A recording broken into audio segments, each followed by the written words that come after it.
தை அமாவாசையை ஒட்டி புனித தலங்கள் மற்றும் நீர்நிலைகளில் குவியும் மக்கள் முன்னோர்களுக்கு தர்ப்பணம் கொடுத்து வழிபாடு.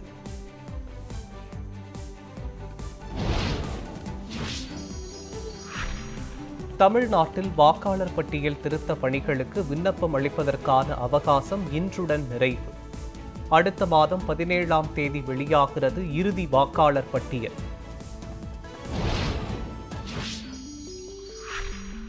பொங்கல் பண்டிகை முடிந்ததால் பல்வேறு ஊர்களில் இருந்து சென்னைக்கு திரும்பும் மக்கள். ரயில் நிலையங்களில் அலைமோதும் கூட்டம்.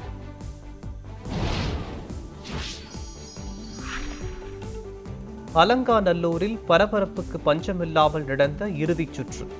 காளைகளை அடக்குவதில் வீரர்கள் கார்த்தி, அபிசித்தர் இடையே நிலவிய கடும் போட்டியால் இருக்கை நுனிக்குச் சென்ற பார்வையாளர்கள்.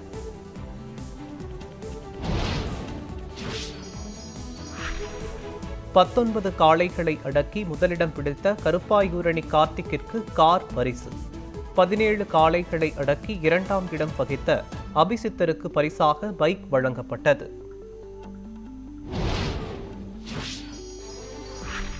அதிக காளைகளை அடக்கிய சிறந்த மாடுபிடி வீரர்களுக்கு கால்நடை பராமரிப்பு துறையில் அரசு பணி.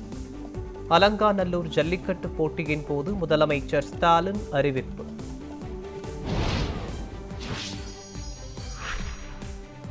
அனைத்து குடும்ப தலைவிகளுக்கும் மாதந்தோறும் 2000 வழங்கப்படும் என அதிமுக வாக்குறுதி. நகர பேருந்துகளில் ஆண்களுக்கும் கட்டணமில்லா பேருந்து திட்டம் என முதற்கட்ட தேர்தல் அறிக்கையை வெளியிட்டார் எடப்பாடி பழனிசாமி.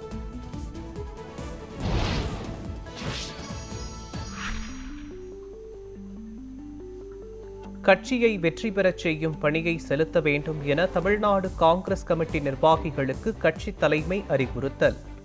தமிழக சட்டப்பேரவை தேர்தல் குறித்த முடிவுகளை காங்கிரஸ் தலைமை விரைந்து முடிவெடுக்கும் என கே.சி. வேணுகோபால் பேட்டி.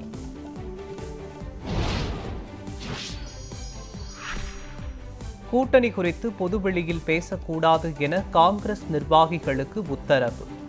டெல்லியில் ராகுல் காந்தியுடன் ஆலோசனை நடத்திய பின் செல்வ பெருந்தகை பேட்டி.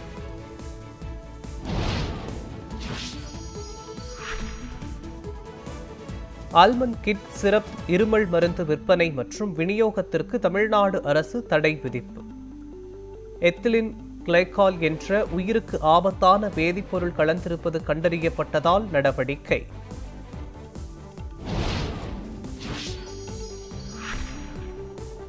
அசாமில் பிரதமர் மோடி பங்கேற்ற நிகழ்ச்சியில் பிரம்மாண்ட நடன நிகழ்ச்சி. 10,000க்கும் மேற்பட்ட பெண்கள் நடனமாடி அசத்தல்.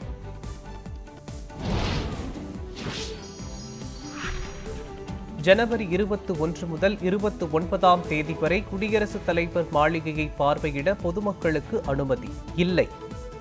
குடியரசு தின விழாவை முன்னிட்டு அறிவிப்பு.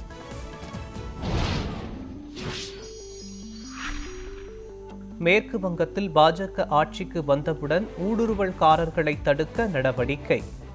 பொதுக்கூட்டத்தில் பிரதமர் நரேந்திர மோடி பேச்சு.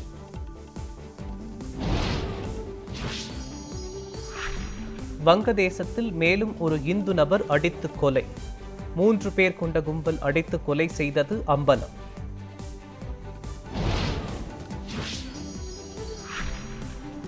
பாகிஸ்தானின் கராச்சி நகரில் உள்ள வணிக வளாகத்தில் பயங்கர தீ விபத்து. 3 பேர் உயிரிழந்த நிலையில் பலர் காயம்.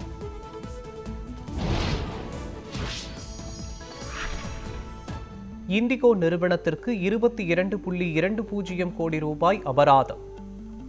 டிசம்பரில் ஏற்பட்ட பெரும் விமான போக்குவரத்து இடையூறுகளுக்காக இந்த நடவடிக்கை.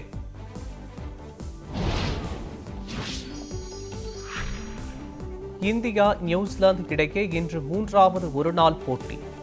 1-1 என இரு அணிகளும் சமநிலையில் நீடிப்பதால் தொடரை கைப்பற்றும் முனைப்பில் இந்தியா.